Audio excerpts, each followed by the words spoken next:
हर हर महादेव। देवों के देव महादेव जी के चरण में प्रणाम करती हूँ, मेरा प्रणाम स्वीकार हो। गौरा पार्वती माता के चरण में प्रणाम करती हूँ, मेरा प्रणाम स्वीकार हो। गणपत ललनवा के चरण में प्रणाम करती हूँ, मेरा प्रणाम स्वीकार हो।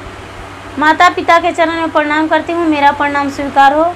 सब गुरु भाई बहन के चरण में प्रणाम करती हूँ, मेरा प्रणाम स्वीकार हो। अपने से बड़े को सबको प्रणाम करती हूँ, मेरा प्रणाम स्वीकार हो। गुरु भाई बहन, मैं एक कथा सुनाने जा रही हूँ। इस कथा को पूरा सुनिए और रहस्य जानिए। आदि नहीं, आदि सुनने में शिव गुरु का अपमान होता है, पूरा सुनने में ज्ञान होता है। इसलिए कथा को पूरा सुनिए और रहस्य जानिए। हर हर महादेव, घर घर महादेव। गुरु भाई बहन, बहुत पुराने जमाने का बात है। एक राजा थे, एक रानी थी। वो बेचारा राजा बहुत पुण्यवानी राजा थे, बहुत दानी थे, बहुत दान पुण्य किया करते थे। लेकिन रानी गर्भवती थी और उनका एक 9वें महीना में लड़का पैदा लिया। जब लड़का पैदा लिया तो बच्चा 2 ही साल का था कि उसको माता पिता दोनों इस दुनिया से चल गए।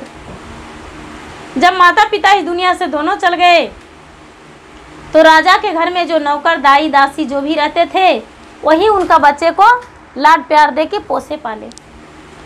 जब लाड प्यार दे के पोसे पाले तो लड़का धीरे धीरे बड़ा होने लगा।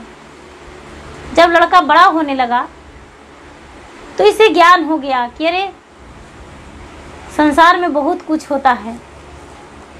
मेरे माता पिता आज मर गए, मेरे माता पिता जब संसार बसाए तब तो मुझे दुख होता है। हम शादी नहीं करेंगे। लड़का का जब उम्र हो गया शादी के तो शादी का रिश्ता आने लगा, लेकिन नहीं शादी किया। और क्या किया कि वो जो था वो लड़का सिर्फ शंकर भगवान के पूजा करता था, शंकर भगवान के पूजा करता था, शंकर भगवान के जाप करता था। और जो भी होता था काम अपना राज पर चलाता था, नौकर चाकर से काम करवाता था। अपना जो भी उनका गृहस्थी था वो गृहस्थी संभालते थे। अपना गृहस्थी संभालने में ही अपना व्यस्त हो जाते थे। अपना घर आते थे, चूल्हा जला के झाड़ू पोछा बर्तन करके और चूल्हा जला के भोजन बनाते थे और खाते थे। उनके दरवाजे पे एक बढ़ई था, वो बढ़ई का एक लड़का था। वो लड़का शादीशुदा था। बढ़ी जो थे वो उनके माता पिता थे, वो बूढ़ा बूढ़ी थे, शादीशुदा थे। तो बढ़ी जो दिन भर ठक ठुक काम अपना करते थे, काम करके और शाम के समय में सुबह के समय में अपने पत्नी को बोलते थे, अरे खाना बन गया। उनकी पत्नी बोलती थी, हाँ जी खाना बन गया, खाना खा लीजिए। बोलते थे अच्छा खाना खा लेते हैं, खाना खा लेते थे। ये जो राजा के लड़का थे राजकुमार, इन्हें भला कौन पूछने वाला था।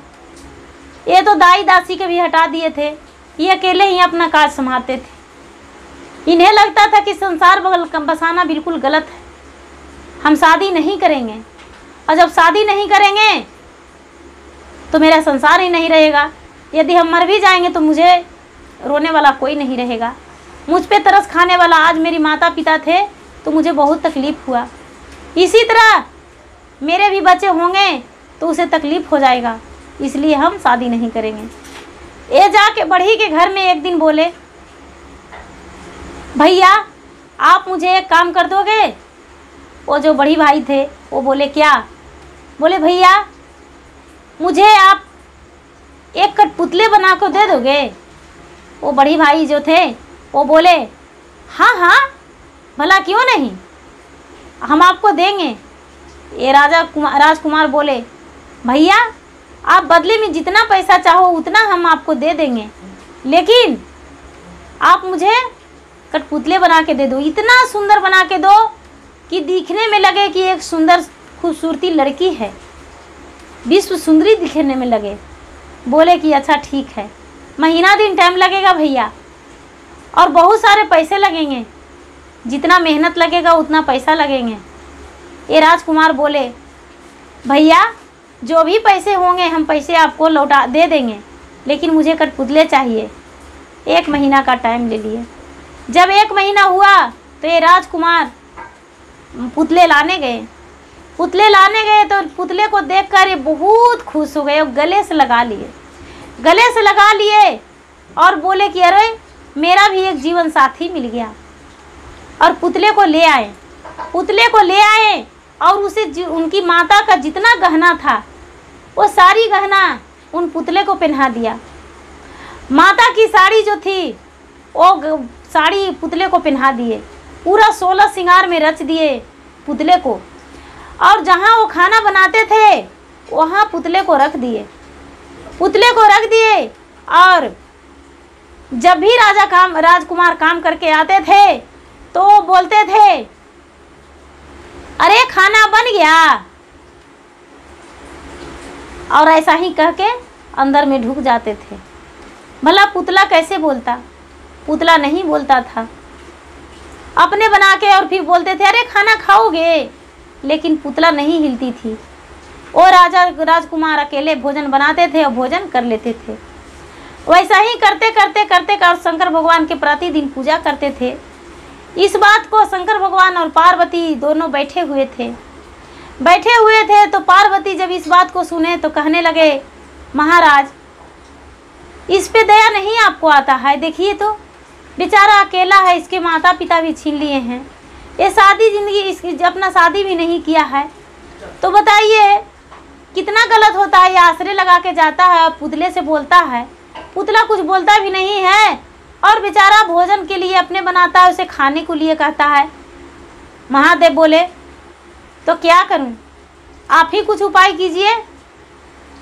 बोले कि पुतला में हम जान डाल देंगे, पुतला में को एक सुंदर लड़की बना देंगे और वही इसका भोजन बनाएगा, भोजन बना के दे देगा, फिर पुतला के पुतला ही रह जाएगी। महादेव बोले ठीक है। पार्वती क्या किए कि पुतला में जीवन दान दे दिए, जीवन उसमें हो गया। वो जीवन कब रहता था? जब राजा काम करके आते थे और बोलते थे खाना बन गया तो हाँ जी, खाना खाइएगा तो ना जी, इसलिए जान दिए थे और खाना बनाने को लिए। एक दिन का बात है कि उस दिन जब राजकुमार आए काम करके तो बाहर से बोले खाना बन गया जी। तो पुतला बोला हाँ जी खाना बन गया, आइए खा लीजिए।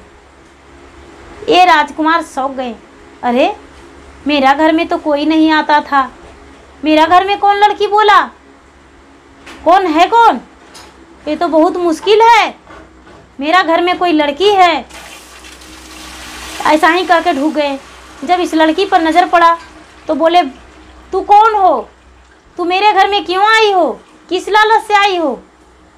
ये लड़की बोली आपका सच्चे प्रेम और भावना के लालच से आई हूँ, मैं कोई लड़की नहीं हूँ, मैं अभी कठपुतले बन के दिखा देती हूँ। और कठपुतले बन के दिखा दी और कठपुतला से एक लड़की हो गई।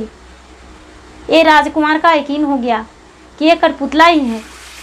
कहने लगे कि तो मेरे घर में क्यों ऐसा लड़की बन गई?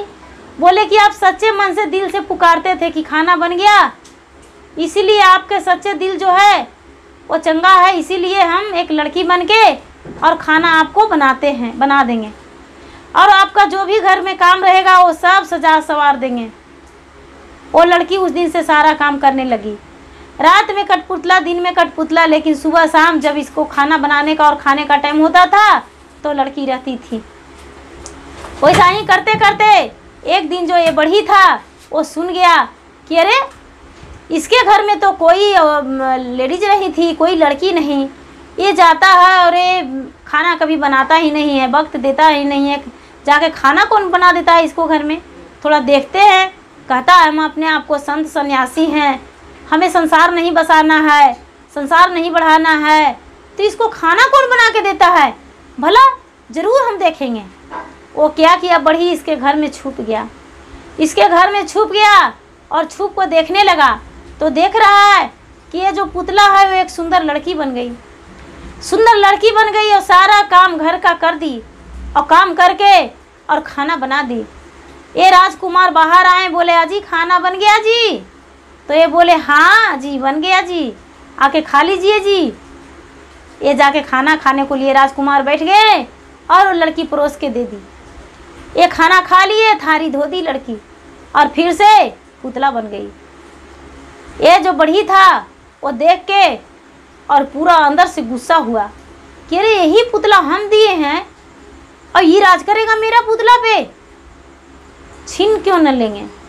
उसी समय बोला राजकुमार से, जल्दी से पुतला दे दो नहीं तो हम तुम्हें आज काट देंगे, तू सोए रहेगा हम तुम्हें मार डालेंगे। ये लड़का बोला, नहीं भैया, जान बचेगा तो लाख उपाय से जी लेंगे। हम सारा दिन बना के खाते थे, भला महीना दिन से मिल रहा है भोजन, तो क्या हो गया, ले जाओ पुतला के। पुतला लेकर चल गया बढ़ी का लड़का। बढ़ी लेकर चल गया और क्या किया कि अपने पत्नी को भगा दिया घर से। अपने पत्नी को घर से भगा दिया, बोला तू मेरे घर चल जाओ, मार पीट करके और मायके भगा दिया। और इसे पुतले को ले गया। पुतले को जब ले गया तो पुतले को बोले, अरे पुतला खाना बनाओ, अरे पुतला बर्तन धोवो, अरे पुतला मुझे खाना दो, मेरा कपड़ा धो दो, मेरा घर का सफाई करो। लेकिन पुतला हिलती भी नहीं थी। ये क्या किया कि 5 दिन जब भूखे रहा, उसे खाना भी नहीं बनाने आता था और पुतला हिलती थी नहीं। जब 5 दिन भूखे रह गया तो इसका जान अकबक हो गया। जब जान अकबक हो गया तो सोचा कि अब तो मेरा जान ही नहीं बचेगा, अब क्या करेंगे, मेरा बीवी भी चली गई अपना मायके, पुतला भी नहीं बना के देती है। ये क्या किया कि पुतला को फेंक दिया। पुतला को फेंक दिया, उसके दरवाजे पे देख रहा है कि पुलिस दरोगा पूरा भर गया है। सारा लोग पूछने लगे, ये पूछने लगे, भाई आप लोग क्यों आए हैं। पुलिस दरोगा उनसे बोलता है, भाई आपने अपने बीवी को बिना कसूर के मारे हैं। बोले हाँ मारे हैं, मुझसे गलती हो गया। बोले गलती हो गया। बोले हाँ, यदि गलती हो गया तो चलो अपना पत्नी के स्वीकार के घर ले आओ। एक क्या किया कि वही पत्नी को स्वीकार के फिर से घर लाया, लेकिन पत्नी स्वीकारी नहीं। पत्नी दरोगा बाबू के बोल दी कि महाराज इसको सज़ा दे दीजिए, कुछ दिन सज़ा होगा तो ये सुधर जाएगा, नहीं तो फिर मुझे मारपीट करेंगे, तब हम क्या करेंगे। क्या किए कि दरोगा बाबू कुछ दे के 2-4 घंटे और कुछ दिन के लिए कैद कर दिए। और ये जो राजकुमार थे वो पुतले को लेकर चल गए अंदर और फिर से सजा सवार दिए, फिर से सजा सवार के और रख दिए। फिर से वही काम करने लगी इनके लिए। पुतला खाना बनाती थी, पुतला कपड़ा धोती थी, पुतला झाड़ू देती थी, पुतले सारा काम करती थी। कठपुतला सारा काम करती थी। तो करते करते 12 साल बीत गया। जब 12 साल बीत गया तो शंकर भगवान बोले प्रकट होकर इस लड़का से कि अरे मूर्ख, तूने तो वचन दिया था कि हमें संसार नहीं बसाना है, हम शादी नहीं करेंगे, तो संसार नहीं बसाया तो इस पुतले से क्यों काम करवाया, पुतले से भोजन बना हुआ क्यों तू खाया, पुतले से तू क्यों बात किया, पुतले से क्यों भोजन मांगा, सारा काम क्यों किया। ये लड़का बोला, बाबा मुझसे गलती हो गया, महादेव मेरे गलती को क्षमा कर दीजिए। और भला मुझसे शादी कौन करेगा, जब मेरा उम्र था तो मेरा शादी हुआ ही नहीं, अब मुझसे शादी कौन करेगा। शंकर भगवान बोले तुम्हारे लिए एक कन्याकुमारी है, जिसका तुम्हारा नसीब में जो लिखा हुआ है वो कन्याकुमारी है, उसका शादी नहीं हुआ है। शिव गुरु क्या किए, लड़का को बोले कि तुम्हारे लिए हम लड़की ढूंढेंगे और लाएंगे, तुम्हारे योग में, तुम्हारे ज़िंदगी में शादीशुदा का ज़िंदगी रहेगा, तुम्हारा एक सुंदर पत्नी रहेगी, तुम्हारा संसार बसेगा। वो शिव गुरु क्या किए, एक ब्राह्मण का रूप धारण कर लिए और एक राजा के दरबार में गए। राजा के दरबार में गए और जाके और बोले, बाबा कोई है महाराज, कोई है घर पे, मैं एक ब्राह्मण हूँ, मैं भिक्षा मांगने आया हूँ। वो जो राजा थे वो निकले और बोले, आप कहाँ से ब्राह्मण हैं, मेरे एक कन्या का शादी नहीं हो रहा है, उसके नसीब देखिएगा क्या है। ये ब्राह्मण बोले, नहीं वो कन्या का शादी तो हो जाएगा, आज चाहोगे तो आज हो जाएगा, कल चाहोगे तो कल हो जाएगा। ये बोलते हैं, राजा खुश होकर बोले, मेरा लड़की तो चौका पर से भी उठ गया है, मड़बा से उठ गया है, मेरा लड़की का शादी नसीब में है ये नहीं है, कैसे होगा बाबा। ये शंकर भगवान एक ब्राह्मण के रूप में थे, बोले चलो मेरे साथ राजन, तुम्हारा बेटी का योग तुम्हारे चलो उस राज में है, उसके माता पिता नहीं है, तुम्हें स्वीकार है। ये राजन बोले हाँ हाँ मुझे स्वीकार है। ये क्या किए कि ले गए इस राजन को और उसके घर गए और जाके और लड़का से बात करवाएं। लड़का शादी के लिए तैयार हो गया। राजा साहब अपना घर ले आए और सारा विधि विधान के अनुसार शादी अपने लड़की से करवा दिए, अपने कन्या से शादी करवा दिए और दोनों को घर बसा दिए। दोनों, ये लड़का अपना घर ले आया अपने पत्नी को और अपना संसार बसाया। इससे भी संतान हो गया और ये भी खुशी खुशी रहने लगा। जब खुशी को इसका संतान हो गया तो शिव गुरु फिर से आए और बोले कैसा लग रहा है संसार बसा के। ये लड़का बोला राजा महाराज ये तो मुझे पता ही नहीं था, जब मेरे पास पुतला रहा तो सब कुछ ज्ञान हुआ और वो पुतला जो थी वो पुतला में फिर जीवन नहीं आने लगा, लड़की नहीं बनने लगी। राजा के घर जब रानी आ गई तो पुतला ही रह गई और राजा के घर अपना रानी संवारने लगी और घर परिवार को और पूरे संसार को चलाने लगी। लोगों को ऐसा अभिमान नहीं होना चाहिए, ऐसा नहीं सोचना चाहिए कि हम अपना शादीशुदा जिंदगी नहीं बसाएंगे। नहीं, एक दूसरे के लिए लोग बने हैं तो इसे जीवन एक दूसरे पर निछावर करना है। दुनिया जो कृष्णा थे वो राधा के संग थे, राम थे वो सीता के संग थे। कोई भी उठा के नज़र देखिए गुरु भाई बहन तो सबका सब एक संग में थे। ब्रह्मा विष्णु महेश सब जो थे, शंकर सब थे तो अपने पत्नी के साथ थे। तो हम लोग तो एक उनके कठपुतलियाँ हैं, तो हम क्यों नहीं। गुरु भाई बहना, मेरा वीडियो अच्छा लगे तो इसे लाइक कीजिए, शेयर कीजिए, सब्सक्राइब कीजिए। हर हर महादेव, घर घर महादेव। धन्यवाद।